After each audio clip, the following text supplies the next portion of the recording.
Hello everybody, welcome to episode 3 of the Harariboy Podcast. Thank you guys for joining. We have a whole slew of topics for you today. Starting with how to take advantage of 2024, how to win financially, real estate investing and why it's not passive income, goals for baby steps 4 through 6. I'm also going to cover whether or not you should be buying a house right now, if now is a good time to buy a house, how you should start investing in your future, and finally we're going to go over how to choose a career, whether you should choose a career based on fulfillment or financial gain. All that and more, stay tuned for that.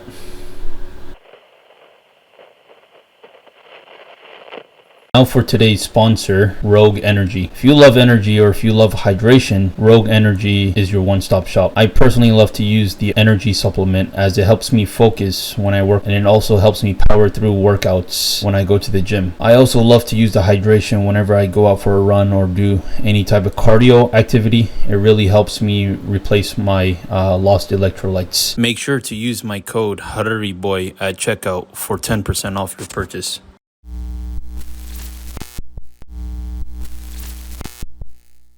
Alright, starting with our first segment here, how to take advantage of 2024. Alright, so the first thing I have here, a couple warning signs or what's going to happen in 2024 from what I've been reading, from what I've been hearing. First and foremost, the Federal Reserve is hinting at a major cut on interest rates. That's going to be huge. Interest rates for houses, home mortgages has been steadily increasing over the years, especially due to inflation and other factors. There's huge hints and words from the Federal Reserve saying that they are planning on decreasing the rates probably in the 4% range. So we'll see what happens there. But if that happens, that means it could lower rates for new home buyers, which will be great, right? In addition to that, you'll have more supply. We'll get into that. Also, the used car market is set to crash this year, making it easier to buy a car with cash. So back in the day, when used cars used to actually cost less than new cars, when things were normal, used cars were the way to go. Dave Ramsey used to always preach, buy your car in cash, your first car in cash, never do a car loan. Still to this day, I'm on board with no car loan. Dave Ramsey still preaches no car loans whatsoever. Car debt is like probably the second biggest debt an American is paying for. I think the average is like $700 and some change per month. Like that's unheard of. That's a good starting point there. I'm gonna go ahead and play a brief video for you guys from George Camel, basically highlighting 3 goals for 2024 and how you should be spending and saving your money. So yeah, here's that video there, and I'll go ahead and give you my reaction. Here's 3 things you got to do if you want to win with money in 2024. Number 1, you got to track your spending. This means you got to pull up your bank statements, see where your money has been going, and then make a plan to change it going forward. The easiest way to do that is by making a monthly budget and sticking to it. Number 2, you want to set some financial goals, and you want to make them very specific and very measurable. Okay, if you aim at nothing, you're going to hit it every time. So if you want to pay off debt or increase investing or save up the down payment, set that number in your mind and make sure you're getting that monthly goal in order to achieve it. And number 3, you got to ditch the credit. Stop using debt. No more buy now, pay later. No more swiping the credit card. I promise you, if you use your own money, you're going to spend differently and you're going to build wealth so much faster. So do you have a minute to connect? Let's Minect. That's right, guys. I'm officially on Minect now. You guys can go ahead and book me. I will be offering financial as well as career coaching based off of the Dave Ramsey principles, of course. So yeah, feel free to contact me, connect with me on Minute, and I look forward to speaking with each and every single one of you. All right, so you heard what he had to say there. The 3 takeaways from that is track your spending, set financial goals, and ditch credit. These are very, very key factors. Let's start with tracking your spending. Dave Ramsey always likes to say, you have to tell your money what to do. Your money cannot tell you what to do. You know, those times where you just willy-nilly swipe your credit card or debit card, and all of a sudden you look at your statement and you're like, where did all my money go? Like, it literally just goes away. One good method, of course, there's apps out there, you know, like the Every Dollar app by Dave Ramsey, as well as Mint and some other ones. My personal thing that I do is cash, and Dave Ramsey has talked about cash in the past as well. What you're going to want to do is you want to set aside a budget every week and just call that spending money, and you don't exceed what you have delegated as your spending money. So basically the cash that you have for the week is the cash you will be spending, right? Make sure you make it enough to last you the week. You know, write down groceries, gas, and probably entertainment as well, because you know you need that just to live a little bit. But yeah, whatever that comes out to be, just have that in cash, in your wallet, in your purse, whatever the case might be. And it's helped me a lot in the past. Dave Ramsey has also said there's a psychological feeling towards it. So when you swipe your debit card, you don't really feel the ouch feeling, the pain of, oh, I just spent this money. But when you actually have cash and you're actually, like, let's say it's you have a few $100s for the week, or $100 for the week, once you actually break that $100 and you actually see it come back and change, yeah, it really does something to you psychologically. I don't know how to explain it, but it definitely gives me that ouchy feeling, like, hey, I need to save.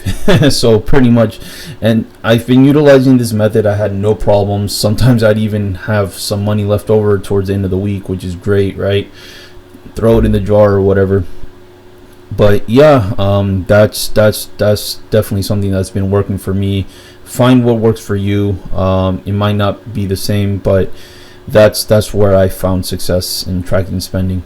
Also, setting financial goals. So you always have to have this.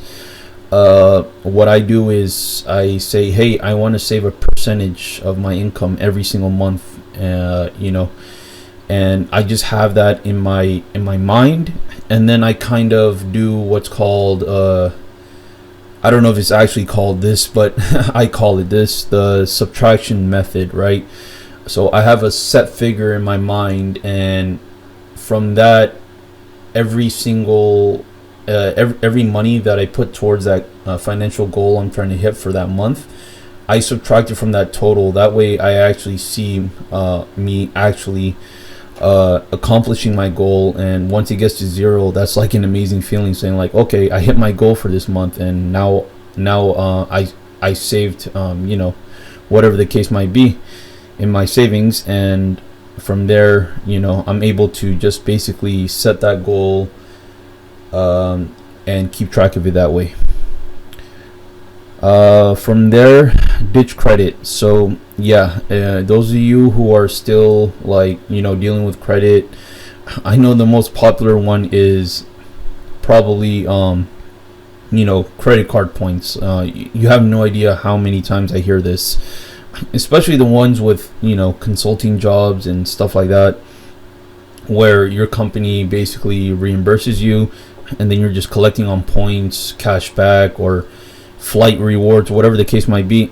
I'll be honest with you, those guys are a lot smarter than you.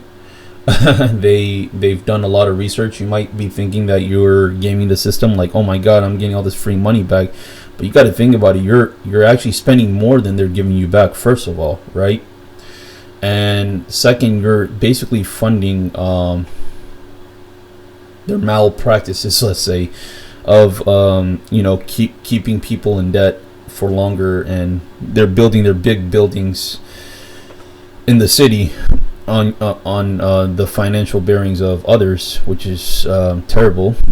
So just overall, for your own financial well-being, rather than looking in the rearview mirror trying to catch up on paying back what you've spent on a credit card, it's better to look forward and say, okay, I have this much saved, I'm going to get it back through reimbursement, whatever the case might be. It's better to have that physical money in your account than to rely on things like credit card points and stuff like that. I'll actually tell you guys a story. I got one of those Delta cards way back when, and they literally told me that if I spend $500, I'll get 10,000 miles, for free, basically, loaded onto my points. And I'm like, oh shit, 10,000 miles. Let me see how many air miles that is. So I did all these calculations from from here to Los Angeles, Florida, throughout the nation. Then I tried some international destinations, and I'm like, oh, I can get pretty far with 10,000 miles. Oh my god, this is amazing. Like, let me do it. It might be worth it. Little did I know, I was getting reimbursed and stuff like that, so I was going to pay it back anyways. But what I didn't realize was that 10,000 miles that I so-called accumulated, they just called it miles, but in reality they were just points. When I contacted Delta, I said, hey, why don't I qualify for any of these flights that I'm trying to book? Apparently from this location to this location is around 5,000 air miles. I should potentially be able to make that with my so-called 10,000 miles you guys gave me. They said, oh no, you can't use that. You need, in order to start using your air miles, you need to have accumulated at least 20,000 miles, and then we pick the destinations for you. It's not like you pick it. And I was just like, oh my god, this is a huge scam. And I was in my early 20s and everything like that, and it was a good lesson to be learned. Some people learn it, even in a harder way, in a harsher way. I'm glad I wasn't one of those people, but I really saw how the game is played, and I said, nah, that's not going to be me. So from there, I pretty much never messed with credit cards again, and just decided to pay for things out of pocket and just pre-plan things of that nature. And that's what I want for you guys. Also, guys, make sure to check out my merch. I do a new merch drop every single month, so link is in the description below. Go ahead and check that out.